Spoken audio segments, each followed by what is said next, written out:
Greetings to all of humanity. It's really a joy, it's a pleasure to be out here in nature and bringing this message of emancipation to you, a message that would set you free, because this message pointing you to look inwardly, to discover your true divinity and to understand that you are a scientific being and that true science and technology is within you. Also, this message is pointing you to get connected with your magnetic field and to come to the highest version of yourself. That's the reason why you're told that if you would seek and find first the kingdom, that all these things would be added unto you.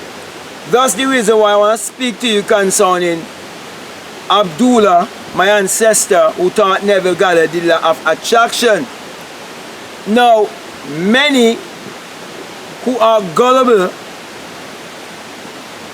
has been caught in the net of the law of attraction, because if you got something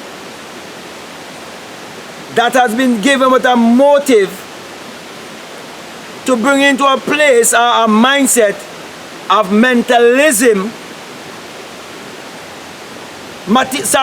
to bring into a place of materialism, I should say, materialism, then you would become trapped in this world of matter, because you would just be going after the things that are dead.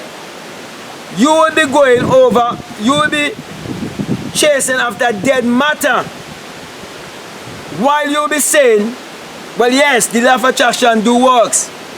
I manifest this and I manifest that and I feel good. Therefore, you'll be looking for your true happiness and your true joy from getting and achieving material things. But while nothing is wrong with having material things, the first thing you have to do is to know thyself. Discover yourself. So what Abdullah was doing, Abdullah was teaching Neville Goddard the law of attraction and beyond. That's the reason why Abdullah was teaching Neville from a heart of love, from a heart of understanding, from a heart of self-knowledge and self-revelation and self-discovery. So the whole law of attraction is not about getting things, but it is to understand that the creative power is in you, and that you have to first of all know who you are. And when you are happy about knowing who you are, because you truly know who you are, these things will come to you as if they're just toys. So the Lamborghini will just be a toy. The BMW, the Porsche, the Rolls Royce, the Bentley, the Hummer, these will just be toys to you. They will not captivate you so much that you're afraid of death. But my brother and my sister, when people seek after the materialistic things of this world only, by uplifting and embracing the law of attraction, more than loving themselves and focusing on discovering themselves, they're grounding themselves here and they're chopping themselves here, and will have to come back here over and over again because they haven't learned their lesson. Because why?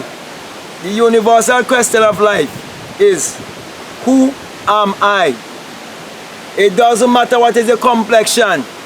It doesn't matter your geography. It doesn't matter your education. It doesn't matter none of those things.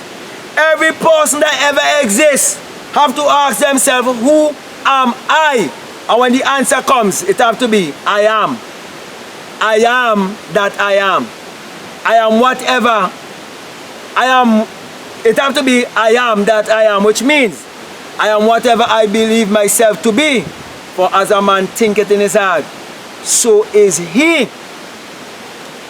Therefore, my brother and my sisters, when you understand the motive of Abdullah, our ancestor, you will understand that he wasn't teaching Neville how to just go and get things and accumulate things in this world. He wasn't teaching Neville to store up his treasure where moth and rust will come in and destroy it,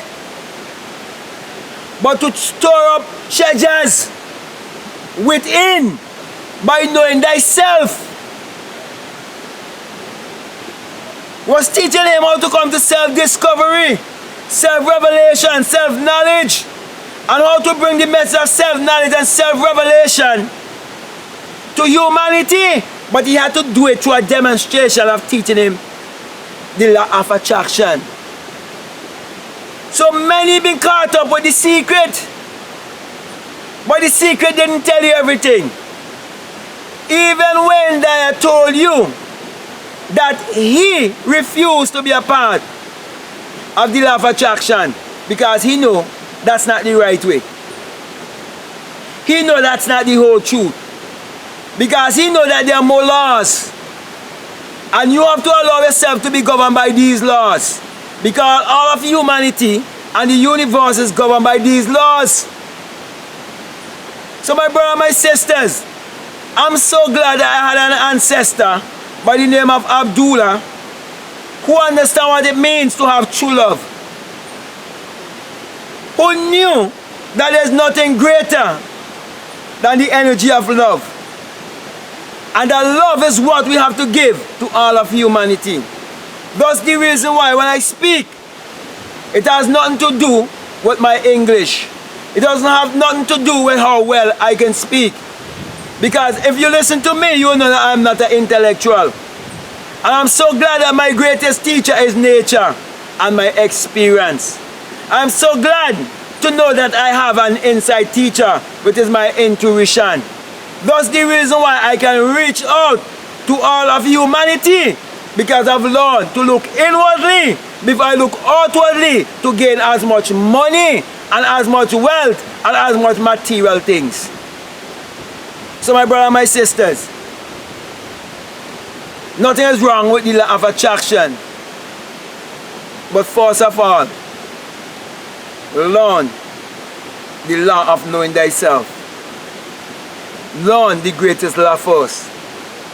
For you are told to seek first the kingdom. So you don't go putting the cart before the horse. Put the horse before the cart. Because the horse is what has the power to pull the cart. So when you discover the power, all of these things will come to you easily.